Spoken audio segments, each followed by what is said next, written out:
بسم الله الرحمن الرحیم الحمد للہ والصلاة والسلام علی سیدنا رسول اللہ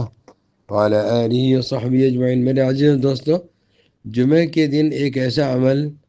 جس پر ہر قدم پہ 1 سال کی تہجد نماز پڑھنے کا ثواب اور 1 سال کے روزے رکھنے کا ثواب۔ پہلے آپ کو حدیث عربی کی سنا رہا ہوں جو اثر حدیث ہے، پھر ترجمہ بتاؤں گا۔ عن عبداللہ بن عمرو بن العاص رضی اللہ عنہما عن النبی صلی اللہ علیہ وسلم قال: من غسل واغتسل ودنا وابتكر واقترب واستمع كان له بكل خطوة يخطوها قيام سنة وصيامها، رواه احمد ورجاله رجال الصحیح۔ حضرت عبداللہ بن عمرو بن العاص رضی اللہ عنہما روایت کرتے ہیں کہ نبی اکرم صلی اللہ علیہ وسلم نے ارشاد فرمایا: جس نے اچھی طرح اپنے بالوں کو دھویا اور غسل کیا اور امام سے قریب ہو کر بیٹھا، وابتکرا اور جلدی جمعہ کی نماز پڑھنے حاضر ہوا، واقتربا اور قریب ہو کے بیٹھا، دنا اور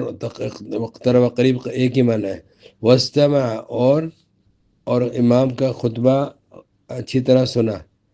تو اس کے لیے ہر قدم پر جو وہ قدم اٹھائے گا، یعنی جمعہ کی نماز کے لیے جب مسجد آئے گا تو 1 سال کا قیام یعنی تہجد پڑھنے کا ثواب اور 1 سال کے روزے رکھنے کا ثواب، یعنی ہر قدم پہ۔ یہ حدیث شریف بالکل صحیح ہے، اس کے سارے رجال جتنے بھی راوی ہیں ثقہ ہیں، اور بخاری شریف کے یہ اس کے راوی ہیں سارے۔ اس کو روایت کیا امام احمد نے اپنی مسند میں۔ اگلی حدیث بھی سنیے۔ وعن اوس بن اوس رضی اللہ عنہ قال سمعت رسول اللہ صلی اللہ علیہ وسلم يقول: من غسل يوم الجمعة واغتسل۔ حضرت اوس رضی اللہ عنہ روایت کرتے ہیں کہ میں نے رسول اللہ صلی اللہ علیہ وسلم سے یہ ارشاد فرماتے ہوئے سنا: جس نے خوب اچھی طرح غسل کیا، اچھی طرح اپنے بالوں کو دھویا، غسل کے معنی، واغتسل اور غسل کیا، وبکر وابتکر اور جو ہے جلدی آیا، ومشا یعنی جلدی آیا، خوب اچھی طرح یعنی غسل کر پھر نماز جمعہ پڑھنے کے لیے جلدی مسجد میں حاضر ہوا، ومشا ولم یرکب اور پیدل چل کر آیا، سواری پر نہیں آیا، ودنا اور من الامام امام سے قریب ہو کر بیٹھا، فاستمع پس اس نے امام کی خطبے کو اچھی طرح غور سے سنا، ولم یلغو اور کوئی لغو کام نہیں کیا، یعنی خطبے کے دوران کوئی لغو کام نہیں کیا،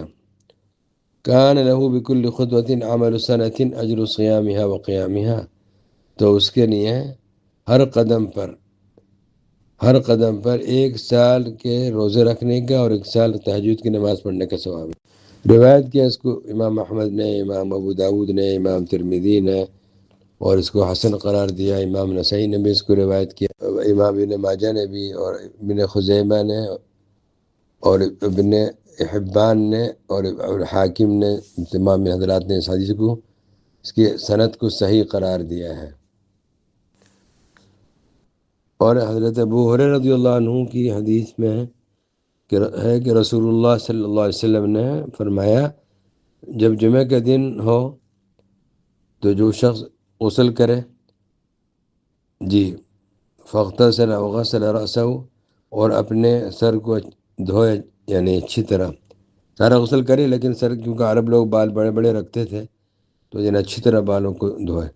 پھر خوشبو لگائے، ثم تطیب من اطیب طیبہ، تو اس کے بعد سب سے اچھی خوشبو وہ خوشبو لگائے، ولبث من صالح ثیابہ،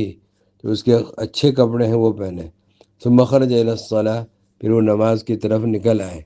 نماز پڑھنے کے لیے مسجد کی طرف آ جائے، ولم یفرق بین اثنین، اور 2 آدمیوں کے درمیان تفریق نہ کرے، یعنی صفے چیرتا ہوا آگے نہ پہنچے، یعنی جلدی پہنچے، یعنی کہ بعد میں آ رہا ہے تو صفے چیرتا ہوا آگے بڑھ رہا ہے، ثم استمع، امام کے خطبے کو اچھی طرح سنے، ثم استمع الامام غفر له من الجمعة الى الجمعة، وزیادتی ثلاثہ ایام، تو اس جمعہ سے اگلے جمعہ تک کے اس کے گناہوں کے جو گناہ ہوں گے ان کی مغفرت کر دی جائے گی، اور مزید 3 دن کی گناہوں کی بھی مغفرت کر دی جائے گی۔ اس کو روایت کیا ابن خزیمہ نے، اس کو صحیح قرار دیا ابن خزیمہ نے۔ تو میرے دوستوں میں عمل کرنے کی کوشش کیجیے، ہمیں بھی دعاؤں میں یاد کیجیے۔ صلی اللہ علیہ نبی کریم وعلی آلہ وصحبہ اجمعین، الحمد للہ رب العالمین دائما ابدا۔